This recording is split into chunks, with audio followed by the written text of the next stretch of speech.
Bonjour et bienvenue. Alors c'est Alexandre et Franck. Donc on va présenter un petit peu et ça va lui permettre d'expliquer exactement comment sa médiumnité lui est venue. Et donc est-ce que tu pourrais nous expliquer actuellement quel est ton métier? Mon métier, depuis quelques mois, c'est énergéticien à plein temps. Je fais des soins à distance en Reiki Utsu. Euh, Également, comme beaucoup de magnétiseurs ou d'énergéticiens, je peux aussi couper le feu quand c'est nécessaire. Donc, je me considère plus comme un énergéticien que comme médium. Si médium, le mot est vaste et que ça laisse beaucoup de possibilités. Ça m'arrive progressivement d'avoir des messages de défunts qui se sont avérés exacts, voilà, ne connaissant pas la personne. Ça m'est arrivé aussi d'avoir des flashs aussi, qui se sont avérés exacts, mais je connaissais pas la personne non plus. Ça m'est arrivé pour moi d'avoir des flashs il y a une vingtaine, facilement une vingtaine d'années, peut-être plus que ça même, où j'étais en train de conduire et puis j'ai vu ce qui allait se passer exactement et ça m'a évité d'avoir un accident. Donc, je dirais que l'univers est bien fait, les guides sont bien faits et que on progresse au fur et à mesure et que quand la leçon est apprise, on te permet d'accéder à autre chose. Même parfois, je suis même surpris en me disant, quelle sera la prochaine leçon ou parfois, je pense qu'on peut tous se poser la question. Au final, ça, ça sert surtout pour mon avancement, ça sert aussi pour être plus précis, je pense aussi, et c'est surtout ce qui m'intéresse, d'être plus précis dans les soins, d'avoir des guidances précises et des ressentis précis pour pouvoir justement être beaucoup plus à même de répondre aux besoins des personnes en souffrance. Voilà. Après, si dans quelques années, il y a des choses qui arrivent en médiumnité, spirit, ça se fera. Et si ça ne se fait pas, c'est que c'est comme ça et que tout est juste. D'accord, donc un destin de guérisseur.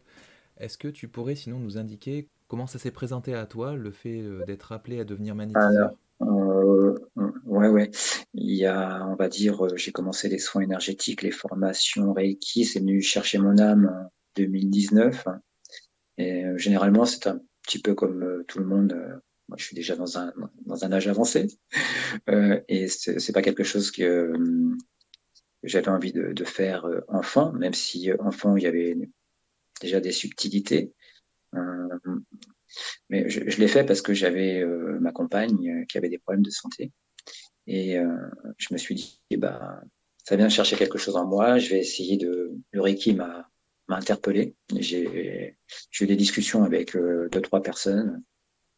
Et j'ai choisi un maître qui n'est pas très loin de chez moi, qui fait ce travail depuis une vingtaine d'années, qui est connu en tant que maître Reiki XU. Euh, et par la suite, ça m'a permis de déclencher en moi euh, l'accélération de ses capacités et d'avoir des messages de défunts en écriture automatique, comme mon père.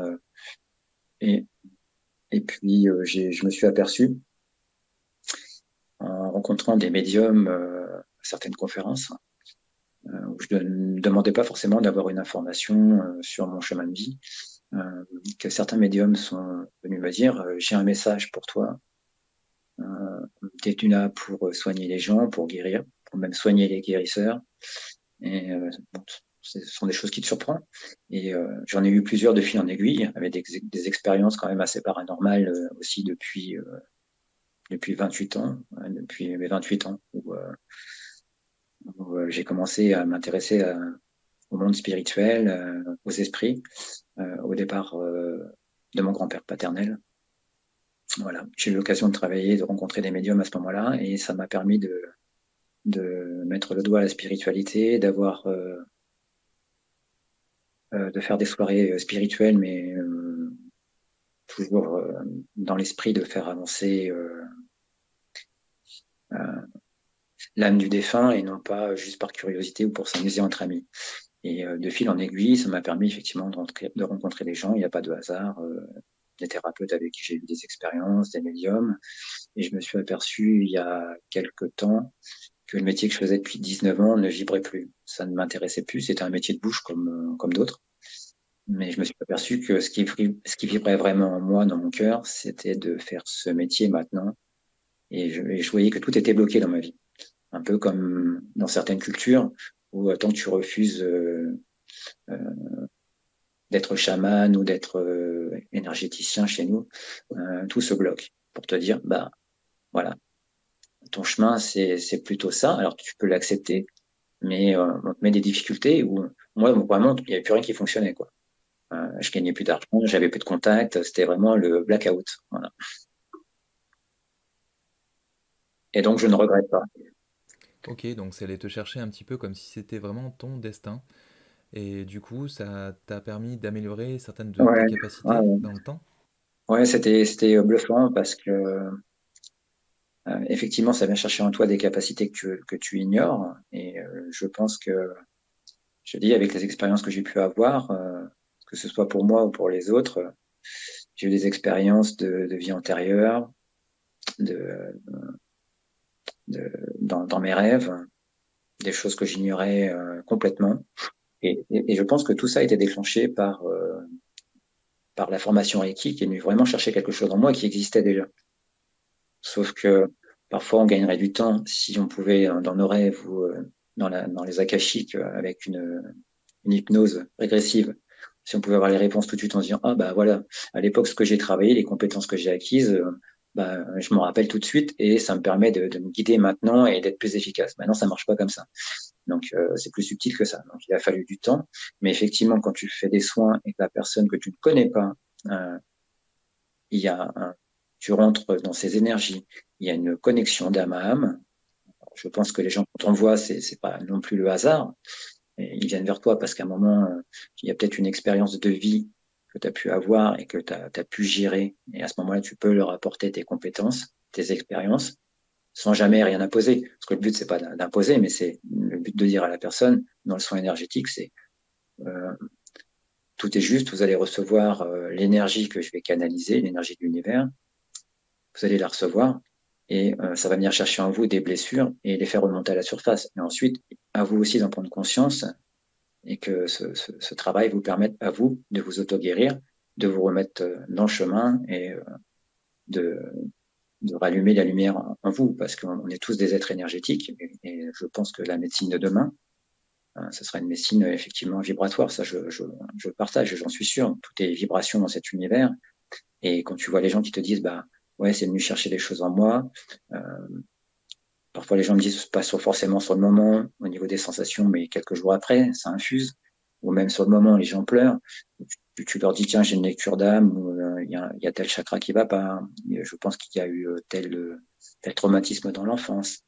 Hein, la personne, ça l'interpelle. Alors certaines personnes vont être surprises, d'autres vont l'accueillir, d'autres peuvent avoir un peu de recul en se disant ben, c'est de la magie, c'est de la sorcellerie, comment il peut avoir autant d'informations sur moi alors qu'on se connaît pas. Bon, bah, ça, voilà. C'est la magie. C'est la magie de l'univers. Oui, et merci en tout cas beaucoup à toi. C'est une belle image et un bel exemple pour la société actuelle, en tout cas Bah, merci à d'aider toi. vraiment son prochain. Bah, bah voilà, ouais, je me dis qu'on est dans une société actuelle où les gens sont beaucoup, pour certains, il n'y a pas de jugement à avoir, mais il y a une partie de la société qui est dans le cérébral et qui ont oublié d'être dans le cœur. Et le cœur, c'est justement l'harmonisation, c'est là, cette fameuse chanson de Brel qui dit quand on n'a que l'amour à offrir en partage, à s'offrir en partage, eh bien justement le cercle, c'est d'offrir un don de soi, d'être dans le cœur et d'accueillir les gens qui ont besoin justement, que ce soit une guidance, comme dit Carlos, d'un soin, euh, d'un contact défunt. Donc, le but, c'est effectivement de pouvoir leur rappeler qui ils sont. Ils sont aussi des êtres de lumière en dehors des êtres physiques sur cette terre. Et si on peut leur permettre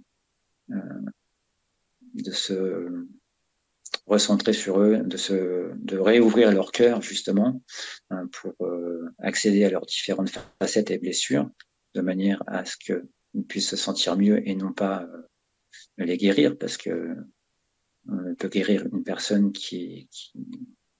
enfin, la personne doit faire ce travail sur elle-même pour pouvoir se guérir et se soigner. Et on n'est pas là pour dire nous allons vous guérir. Non, on est juste là pour les accompagner, pour vous dire nous allons vous donner les clés et à vous de les utiliser ou pas pour vous soigner. Voilà. Oui, en effet, on est tous notre propre soigneur et on a tous notre Exactement, libre arbitre exactement. hein, pour Voilà. vraiment Donc, accepter et accéder à la guérison. en tout cas, je te remercie. Merci et merci à vous de nous avoir suivis Merci et à bientôt Alexandre. sur notre chaîne. À bientôt.